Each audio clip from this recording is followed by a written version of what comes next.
Hi everybody, welcome back to my channel. Paduk, cross grain, different direction of grains. Today we're going to do a Khoisan bowl with rock art formation, rock art painting on it. It's a nice project. Khoisan is the oldest, I think it's the oldest tribe, Africans in the southern Africa, especially in the area of the Cape. And they've got in a lot of places rock paintings. So I'm going to try to do something similar to that. Don't forget, if you have a second, subscribe to my channel, give me a thumbs up, and comment at the bottom, and press the bell so you'll know when I'm putting a new video. I wanted the ball to have a height, so that's why I put two pieces of paduk together, but I turned the direction of the grain, and here you'll see the magic of video. Boom! Say quick.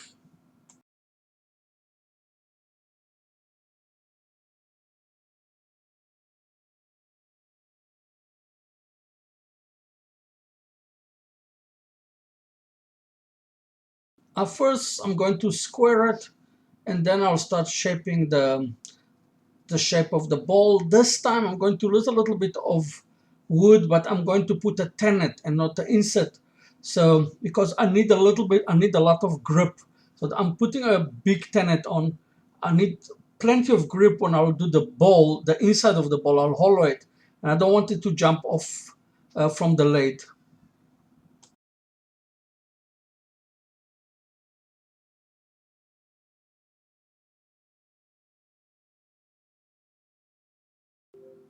I'm going to mark more or less the shape of the ball, and then I'm going to mark with the black line tool the grooves that I'm going to do.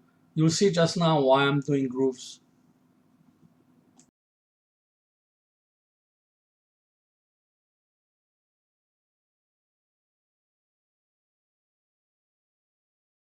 I'm cutting a wide and deep groove in the middle, and two grooves I'm going to do on both sides of the middle groove.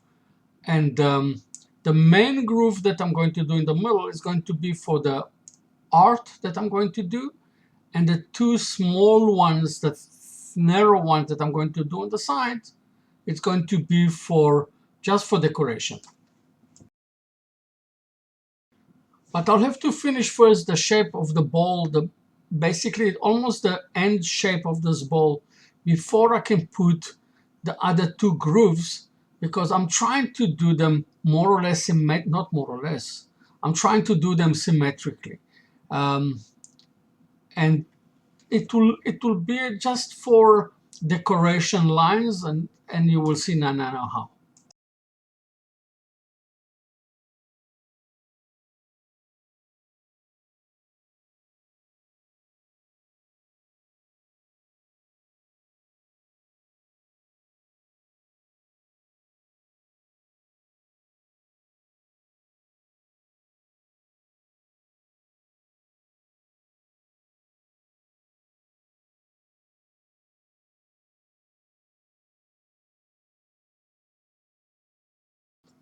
Now those are the grooves that I'm going to do for the decoration. Of course, I'm using again the black line parting tool. It works for me very well, and it cuts it like butter.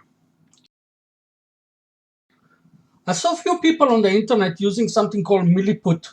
I think the first one I saw, it was Jim Overton or Jim's stuff, and he's using milliput. But it's difficult and it's expensive to find in South Africa. So I found something similar. It's called Patli Epoxy. It comes only in two colors, white and black. But I found out that you can work with that. It's a little bit tougher than I think Maliput, because of the way that they working with it. But it's tough and it's hard like a rock.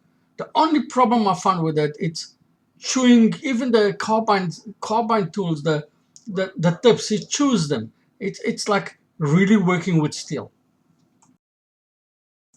All my carbide tips are easy tools, and they're brilliant.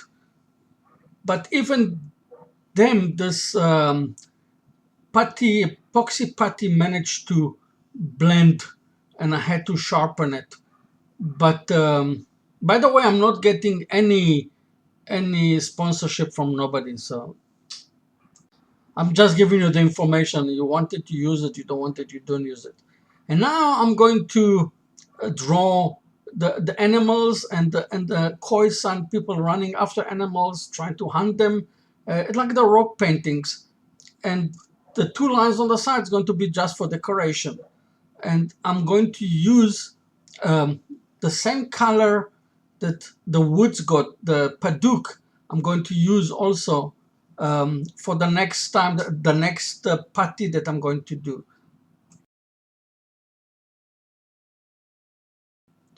This putty is so hard that it actually chewed two of my tips. I had to replace them twice by engraving them. The reason why I'm using paduk and putty that's got the same color of the paduk, because it's quite earthy, like the rock paintings. If you ever look at the on Google the rock paintings, you will see that they are earthy, they are brownish, they're like terracotta. And I wanted to get this effect also on my bowl. So that's why I use paduk as the medium of the wood, and that's why the inner ones, it's going to be with the same color like the paduk. Like I said, the putty epoxy comes only in two colors, black and white. So I had to add a pigment, a powder pigment into the white and mix it in, and it looks like I managed to get like 95% the same color of the paduk. You're going to look at the end result later, and you'll tell me how close did I go um, to this thing. I think I got quite close, but you are the judge.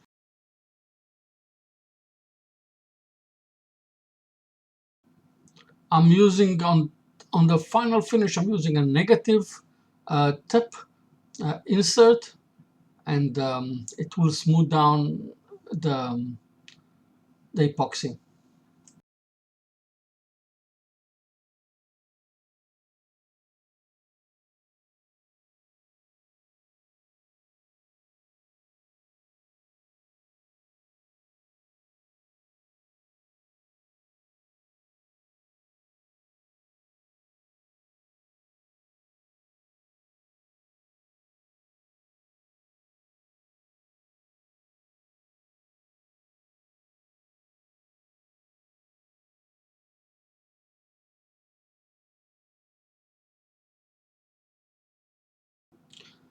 Now I'm going to send it and then use Yorkshire grid and then Aubergine juice. And I wasn't sure how the epoxy putty will react to it. It was first for me to use this epoxy putty, and I was surprised. It did not make any difference between the wood or the normal resin. He didn't got any colors from the Yorkshire grid. He didn't color it himself, and it didn't got affected also by the aubergine juice. It worked perfect, perfect, perfect. So I've got a new toy to play with.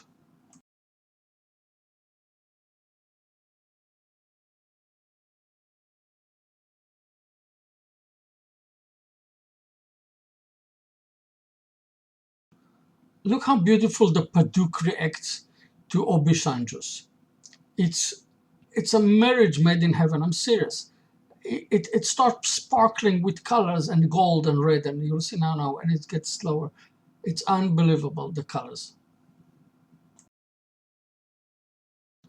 I've got a big chuck, and I left a big tenet in the back because I wanted a lot of grip, and not to be and Paduk can break very easy. So if it was a small tenet, it could break off. So I left a big tenet because I don't want this bowl to break on me when I'm hollowing it out. And I'm going to hollow this one using Jimmy Clue's Mat 2.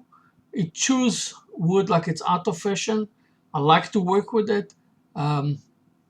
It does not hook and it does not jam. It's quite good.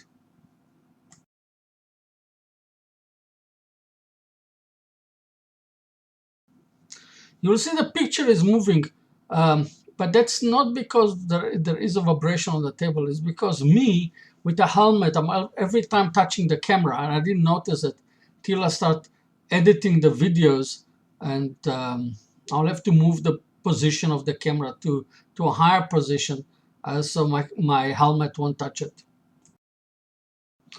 My lathe is a Nova, so I can actually reverse the direction of the spin, and it's easier sometimes just to reverse it and work on the other direction so you can see better the inside of the ball.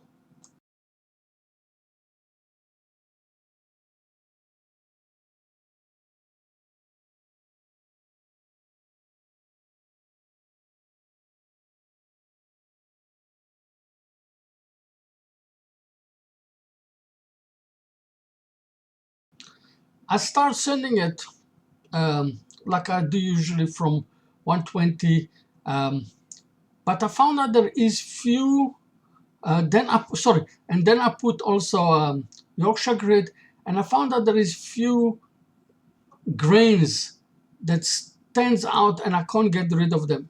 So I used a trick that I learned from Paul from um, Tool Matrix that he put actually two weeks ago, a week ago, that he just put some water on a project and it softened the grain, the problematic grain, and you let it soften a little bit and then you start again. And I started again with from 80 grit, and I managed to take this grain out.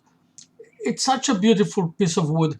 You can't just go like leave it and not finish it properly. So thank you very much, Paul. I really appreciate your tip. It works very good. Paul from Tool Matrix.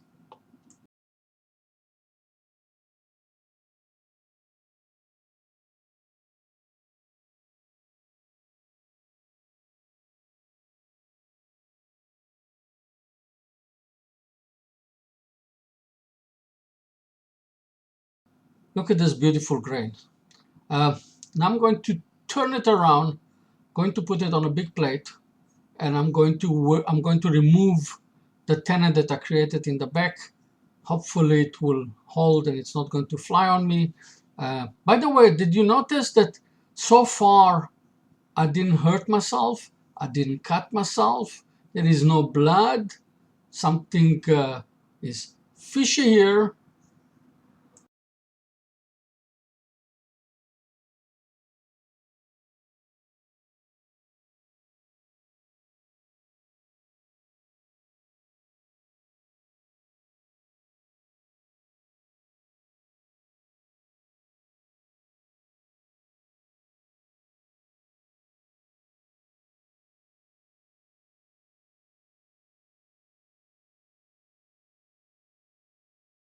The same procedure, Yorkshire Creek, Obij juice, and of course 25 millimeters drill, so I can make a insert for my logo.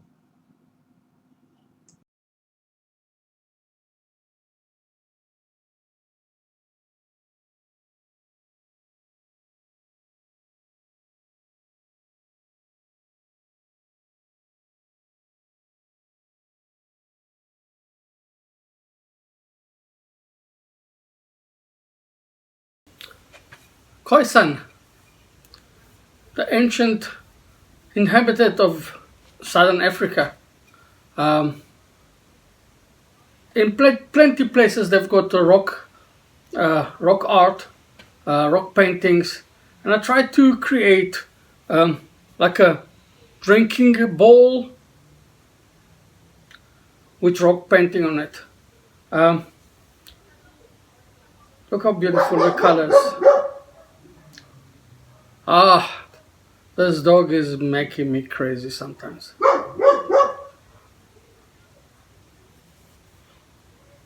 Rock painting, Khoisan drinking bowl. If you like it, subscribe. If you don't like it, let me know that you don't like it. And don't forget to give me the thumbs up and to comment at the bottom if you like it or if you don't like it. Let me know. Cheers. Thank you very much, and I'll see you on my next video. Wait.